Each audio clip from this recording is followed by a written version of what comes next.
Romanos capítulo 1, versículos 28 a 32. Assim como eles não mais se importaram de ter o conhecimento de Deus, Deus os entregou a uma mente depravada para fazerem coisas que não são próprias, sendo cheios de toda a iniquidade, malícia, avareza, maldade, cheios de inveja, homicídio, contenda, engano, malignidade, são fofoqueiros, detratores, odeiam a Deus, injuriadores, soberbos, presunçosos, inventores de males, desobedientes aos pais, sem entendimento, não confiáveis, sem amor, sem misericórdia. E embora eles conheçam as ordenanças de Deus e que quem pratica tais coisas são dignos de morte, eles não simplesmente fazem isso, mas também aprovam essas coisas, aprovam aqueles que as praticam. Então, em um determinado sentido, o versículo 32 encerra o capítulo 1 com uma visão muito sombria da natureza humana e uma acusação profunda do que nos tornamos quando somos entregues por Deus para uma pecaminosidade cada vez maior. Nós não simplesmente temos um caso de amor suicida com o pecado. Nós temos um caso de amor assassino ao fazer as pessoas se juntarem a nós no suicídio. Nos tornamos o Dr. Kevorkians, onde queremos as pessoas mortas espiritualmente conosco. Espiritualmente, eternamente. Há várias coisas na América hoje em dia que apontam para isso. Deixe-me dar um exemplo. Jesus disse: vocês ouviram que devem amar, ou melhor, vocês não devem cometer adultério. Mas eu digo que qualquer um que olhar para uma mulher com desejo já cometeu adultério com ela no seu coração. Se o seu olho direito te fizer tropeçar, arranque-o, tire-o fora, pois é melhor você perder uma parte do seu corpo do que o seu corpo inteiro ser lançado no inferno. O que devemos dizer na América, quando não apenas faz com que milhões de pessoas bebam o veneno da pornografia todos os dias, matando-se a si mesmos eternamente, mas milhares de pessoas ganham a vida ajudando-as a se matarem. O que dizemos dessas pessoas? Que empregam todo o seu tempo e energia para ajudar pessoas a cometerem suicídio espiritual. O que nós podemos dizer delas? No ano passado, no dia 10 de fevereiro de 1997, o US News e o World Reporter publicou um artigo de Eric Salzer sobre pornografia. E aqui estão algumas estatísticas impressionantes. O negócio da pornografia na América é tão bem sucedido que existem publicações comerciais. Todo negócio tem uma publicação. E existem jornais sobre pornografia, e um deles é chamado Adult Video News, reportando que em 1985, 75 milhões de vídeos pornográficos foram vendidos ou alugados na América, e isso saltou em 1996 para 665 milhões. Cerca de 8 bilhões de dólares são gastos na pornografia na América por ano. E apenas para comparar, ele fez essa analogia. Se você pegar todo o dinheiro gasto em produções da Broadway, em teatros regionais, ópera, balé, jazz e música clássica, todo este dinheiro na América não chega nem perto do dinheiro gasto em clubes de striptease sozinhos. Sem contar vídeos, sem contar os teatros, sem contar as revistas e sem contar a internet. A respeito do que Jesus disse, a respeito do perigo eterno de uma vida dedicada à luxúria. O que isso se soma não é apenas o fato que isso multiplica milhões de pessoas que estão se matando para sempre espiritualmente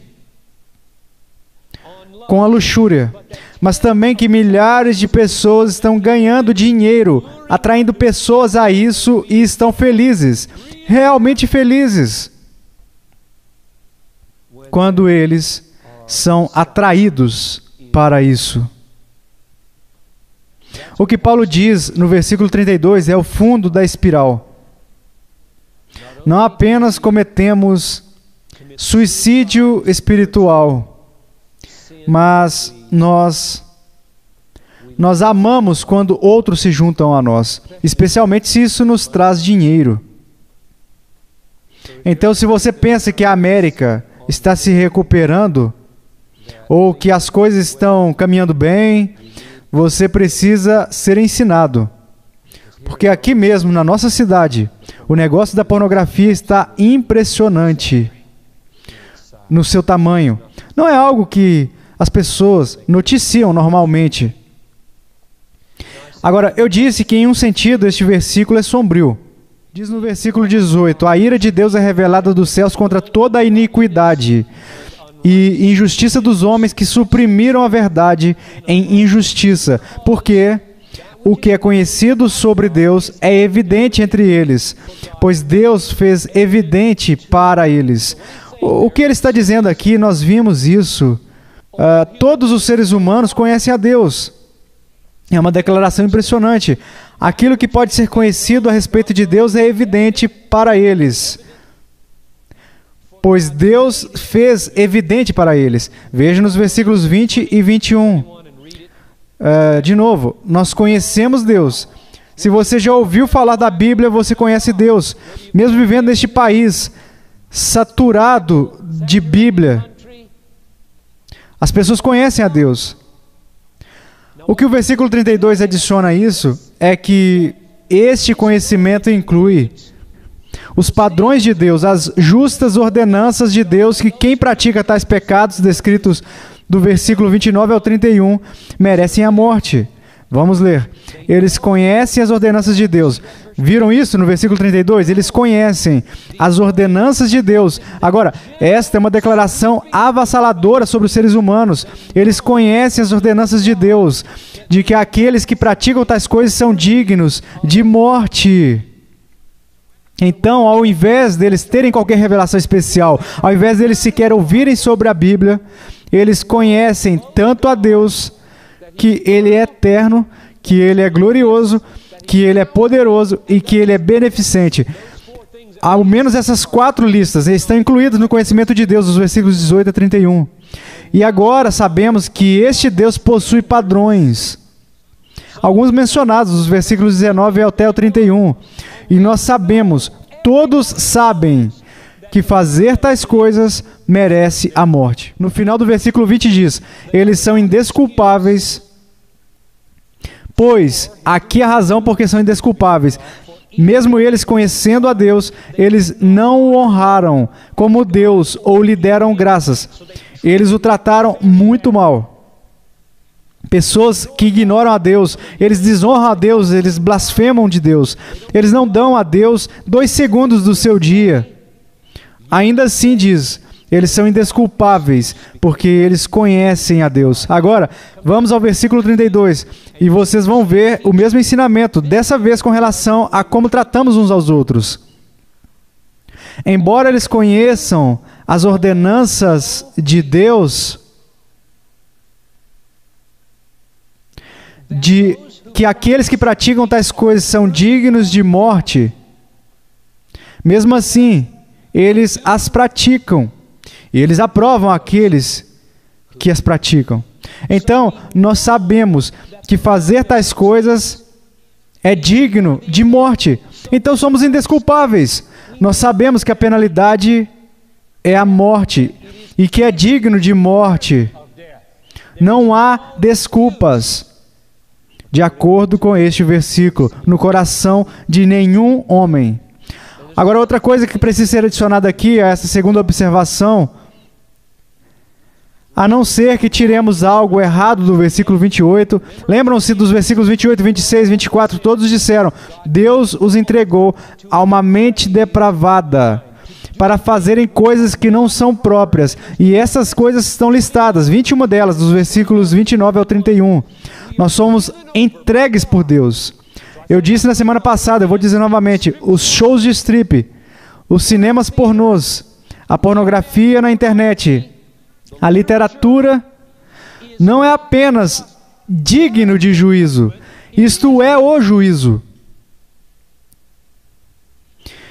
Ele tem entregue esse país em uma escala enorme para o que Amy cantou aqui em cima, o vazio da ganância, o vazio da luxúria. O coração é um imenso vazio feito para Deus e nós o enchemos com lixo, tentando desesperadamente preencher o vazio. Por que as pessoas se entregam à luxúria? Porque elas não têm paixões. Elas se entregam à luxúria, ao dinheiro, ao poder, porque elas viraram as costas. O que diz o versículo 28? Eles decidiram que não queriam mais conhecer a Deus. E Deus agora os abandonou, os entregou. O nosso vício na internet e as nossas revistas e filmes pornográficos, eles são o juízo, eles são o juízo. Mas o ponto que eu quero aqui é o seguinte, isso não traz alívio à nossa responsabilidade. Este é o meu ponto. O versículo 32 é adicionado ao versículo 28 para ninguém dizer, oh, ele está me entregando essas coisas, não é mais a minha culpa. Errado. Porque o versículo 32 diz, eles sabem que as coisas que eles se afundam mais e mais e mais são merecedoras de morte. Você não é menos merecedor da morte porque você vai mais fundo. Eles são mais merecedores da morte porque eles vão mais fundo. Se você ainda tem alguma resistência em você, arranque o seu olho e salve a sua alma. Eles sabem que são dignos de morte. Oxios. O que significa que o merecimento da morte é auto-evidente. Agora você pode dizer, não para mim, ou não é para eles, mas eu peço que creia, que é, e isso terá um profundo efeito na confiança com a qual você tratará com os incrédulos. Que o próprio Deus veio até cada tribo, cada muçulmano, cada judeu, cada amigo ou familiar. Ele veio até você anos antes de você chegar lá. E ele escreveu algo nos corações deles. Eu existo e eu sou glorioso. E eu sou eterno e sou poderoso. E eu sou benevolente. E você deve render graças a mim e me dar toda a glória. E eu tenho leis, e quebrá-las é ser digno de morte. Tudo isso está escrito antes de você chegar até isso. Isso é um pensamento maravilhoso para o evangelismo, não é? Porque esses são os primeiros dois pontos que você tenta convencer as pessoas. Há um Deus, Ele é santo, e há pecado em você. E você está enrascado. Se Deus já fez o trabalho de escrever isso nos corações, metade do nosso trabalho está feito. E, portanto, a tática seria, o que eu falo, como eu oro, como eu faço isso? A resposta não é, você não deveria dizer nada sobre esses dois pontos. Porque Deus pode querer, pela simples articulação daquilo que não foi dito, que vai trazer isto à consciência. O Santo Espírito pode querer usar uma simples frase da verdade, que Deus diz que eles sabem, para acordá-los à consciência. Sim, como eu posso não crer? Como eu posso continuar a resistir a isso? Deixe-me fechar fazendo uma pergunta. Imagine que você está falando com alguém, você pode estar nessa sala e eu estou falando com você. Você pode pensar em alguém para falar nessa semana. Imagine que você está falando com alguém e você compartilha um pouco dessa mensagem com essa pessoa, Romanos 1:32, que eles sabem tudo isso e eles vão dizer, olha, eu não acredito em Deus e a respeito do furacão Mitch, me parece que Deus é que merece a morte, não eu. Ele está quebrando minha lei ao invés de eu estar quebrando a lei dele. Você pode pegar o seu cristianismo e ir embora. O que você vai dizer para uma pessoa dessa? Agora, há algumas coisas que você pode dizer. 1, 2, 3 e eu fecho com a 4. A primeira coisa que você pode fazer é ir para Lucas 13. Quando Jesus responde, quando perguntaram, e aquelas pessoas que morreram quando caiu a Torre de Siloé, na Nicarágua? E Jesus disse, vocês não são menos merecedores da morte do que eles eram. E eles não eram mais merecedores da morte do que vocês são, a não ser que vocês se arrependam, vocês todos perecerão. Mas se você, talvez, se humilhar e orar, e pedir para Deus que remova as técnicas de supressão que você inconscientemente usa, pode ser que jorre do seu coração sem a minha autoridade ou até sem a autoridade bíblica. Você reconhecerá que há um Deus e que você é um pecador. E se isso acontecer, eu posso dizer a vocês, o remédio, porque quando isso acontece, você irá querer conhecer o remédio. E isso serve para a doença tão perfeitamente que eu quero que vocês saibam quando acontecer. Então vocês vão dizer, não apenas Ele é Deus, e glorioso, e eterno, poderoso e benevolente, com a lei, o que significa que você está em apuros e merecedor da morte, porque você desobedece, mas Ele enviou seu Filho, Jesus, ao mundo para morrer pelos nossos pecados. E Ele se levantou novamente, ressuscitou, triunfou sobre a morte, para todo aquele que nele crê, para ser revestido com a justiça dele. Ele perdoa todos os seus pecados, nos dá o Espírito Santo para nos ajudar a progredir em nossa fé e nos concede a esperança da vida eterna com Ele.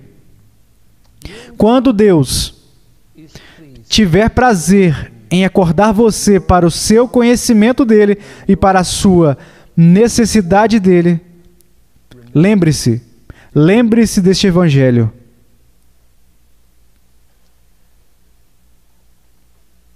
Nós estamos cercados por muçulmanos, que nós nos importamos com eles. Existem muitos judeus nessa cidade que nós nos importamos com eles.